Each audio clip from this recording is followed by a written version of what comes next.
In this demo, I'm going to show you how to extract additional information from Bluetooth LE advertisements in Broadcom and Cypress chips. Bluetooth LE advertisements are used to identify devices and just tell that a device is there, but they can also carry a minimal amount of data, and optionally they can also contain a transmission power. You might also know them from exposure notifications. But usually it's just a thing configured on the device and you cannot really look into them except from the data that they carry.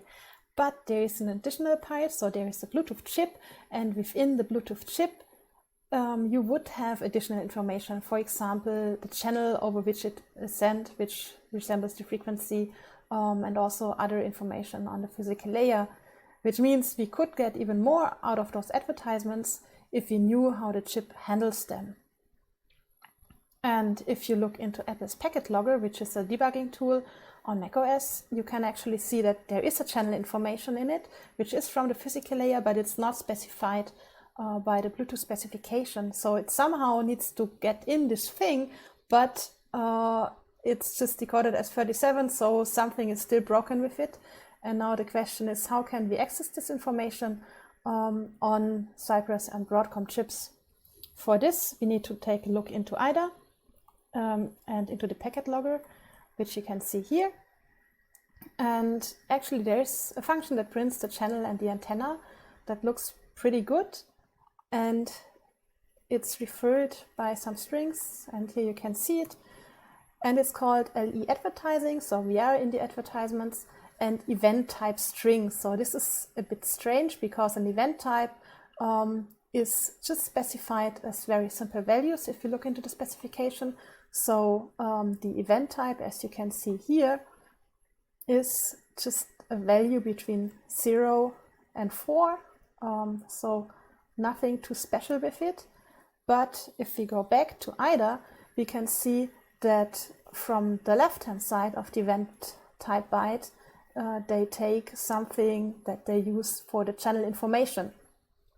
And they start at 37 because the advertisement channels are 37, 38, and 39. However, if it's set to 0, then obviously we end up with the channel always being 37. And if we take a look into the chip itself, there are several tasks, and one of them is for the scan task. So when we do a scan and receive the advertisements, and here you can see that there is actually a flag, so it's the enhanced advertisement report flag, and this is also used by other functions, so specifically the one that is later on passing this to the host system. And this flag is at the address 2829 AC, and it's usually set to 0, but we can of course change it.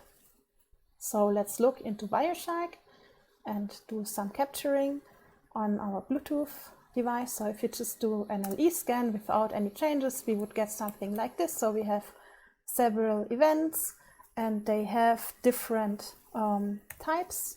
So as they are specified, so we have, for example, like a scan response at 04 and so on. And now there is no channel information, as you can see, but if we change this with internal blue and the patch that I wrote, we can just change the one flag. As you can see here, it's a vendor specific command, and this one writes actually to the address, so the 2829 AC that we had before, it writes a 1. And now if we do the LE scan again, we end up with something very similar, but in Wireshark you would see that the event type is suddenly unknown because it's also containing the channel. So in this case it's not because it's 0, 0, because it's the channel 37, but here when it's containing a 1, the channel would have been the 38, and here for the 2, the channel would have been the 39. So we suddenly also see the channel after flipping this bit.